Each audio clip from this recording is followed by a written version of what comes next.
Hello there. When I purchased my truck, which is a 2021 F-250 Tremor, I was planning to do a build. However, I came across a truck that was actually a ordered vehicle that someone backed out on. And the only thing that was missing in my eye was the upfitter switches. I did some research and discovered that I could add the upfitter switches later. It does cost a lot more to do so. However, it is still possible. There is a video also on YouTube of the 2017 and up upfitter module ad. I decided to create this video as the 2020 model and up did change that wiring harness, so there's actually a lot less work to do now. But I wanted to still step through it so that others could actually see the process, and it's not difficult. Probably the hardest part is locating the correct center overhead console and getting the two wire harnesses that you'll need. Under the hood, you're going to find this compartment next to the battery, and there's a simple clip on the side here that you just needed to press, pull up, and you can spin that out of the way. And what you'll see is 4 posts here, and then you're going to have your port down here that you're going to be plugging into. This cap simply comes off and exposes the actual port. All right, we have our new relay box here for the upfitter switches, and we're going to take these and we're going to take them, and there's some tabs here right next to the battery. We're going to fix that right there, and then we're going to have to reach down a little bit here and grab the connection and plug them into each other. Get it aligned and then squeeze until you hear a click. Then you're going to have to reach down and find the wire that came off of the relay box for the upfitter switch. We're going to kind of have to bend that upwards.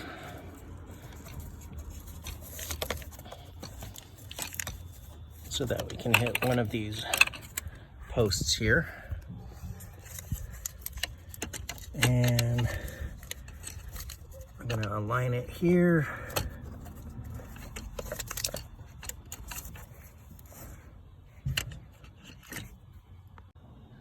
All right, that took a little effort to get into place, as the wire is not perfectly aligned and is quite stiff because of how many wires are there. But I did get it into place. One thing that you will need is a nut, because that is actually not included. You will actually need to get an M6-1. It is a metric bolt, and it will just go right over the wire that we put on, and I'm gonna tighten it down. All right, have that snugged down now, and I used a 10mm socket, and now I'm just gonna put the cover back over.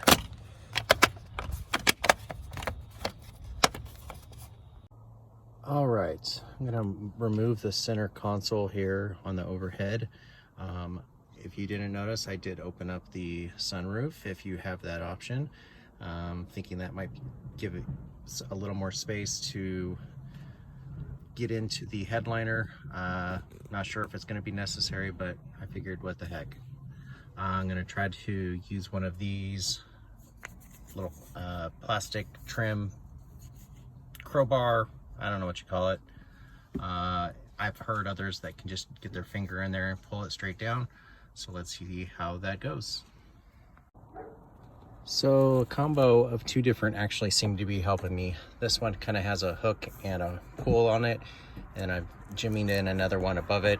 And by working that, I've actually been able to start pulling it down. I'm gonna go ahead and pull this out and change it for the new one. So that did work. I had to go around the edge, and using a combination of the trim panel tools, it does seem to work pretty well. I had to go clear around. The front was a little tight, but just be careful there, and so you're not breaking anything. You can see all the wires are connected. We're gonna go ahead and disconnect those. And then we're gonna go into pulling down the headliner. All right, the top one here is the one I removed, and the bottom one here is the part I ordered. Something to note here is the parts that are orderable online. I'm gonna highly recommend that you have them do the research of what is the correct parts. Give them a call, have them do the research, have them do a comparison between your truck and what is another truck that has the actual option of an upfitter, so they can cross-reference the actual part needed. There is so many of these different consoles, and to try to determine which one you need is next to impossible because there's no pictures, the descriptions are really badly written. So I suggest make contact. If there's something wrong, then you know what, you can go back to them and say, hey, you gave me the wrong part. But if you try to do it on your own, you're pretty screwed. Before taking off the headliner, you actually do need to remove the visor here. And I'm gonna figure that part out. I'm guessing we're gonna pop this off right here. And there's gonna be a bolt underneath. Okay, it was quite easy to get the cover off. I just pulled it a little bit from this right-hand side and it popped right off. There's a 7mm bolt there. I'm gonna take that off so I can take the visor off. Okay, now the visor is down. I'm gonna go ahead and disconnect this and pull the visor off. Next is to pull down the hook for the visor. Before pulling the headliner down, we actually do need to pull down the A-pillar. There's these two little covers here, and you can just pull them off with your hands. And then there it reveals 10mm bolts. I'm gonna pull those out now. With the bolts out, it easily drops down. There is a wire here for the speaker. I'm gonna go ahead and leave it attached and just lay this across the dash here so that it's kind of out of the way. Hopefully I don't need to disconnect, but if I have to, I'll go ahead and do that. All right, it is really weird, but this is magnetic. You can actually feel it. You pull down, it just disconnects.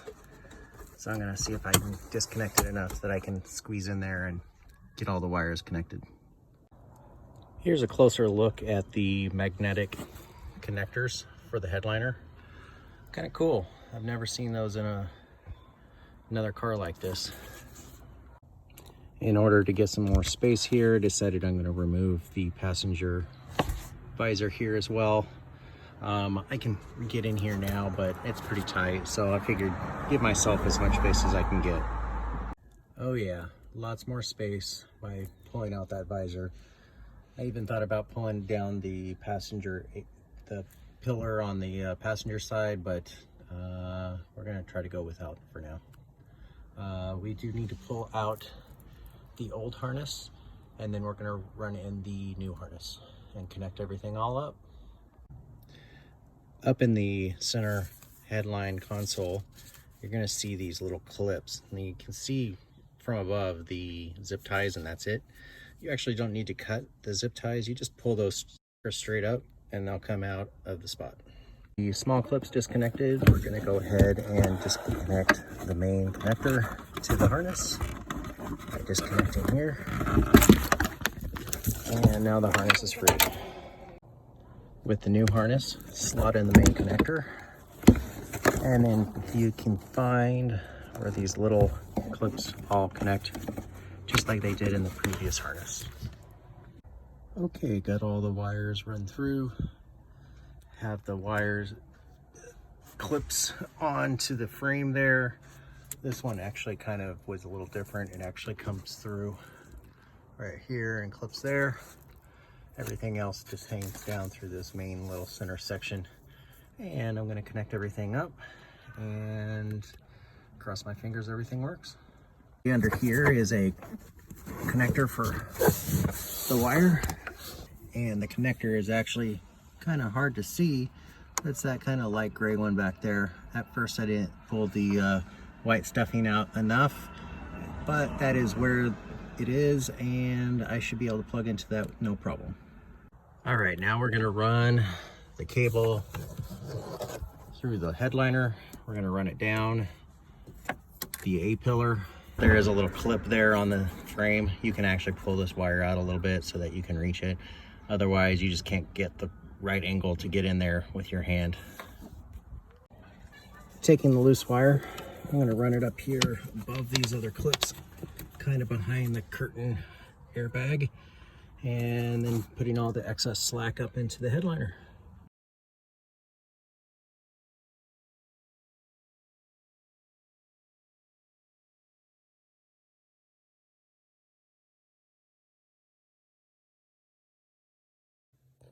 Everything's installed, and it's obviously a lot easier to see these lights when it's dark outside, so I wanted to show you this.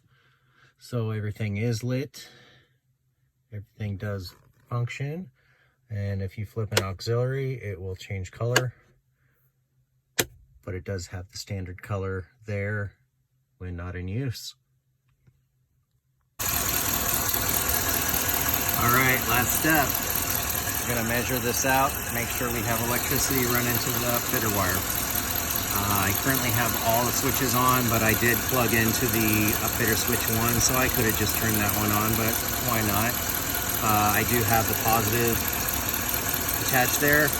Let's push the negative. And look at that, 14. Awesome, we have it. We're ready to hook some stuff up.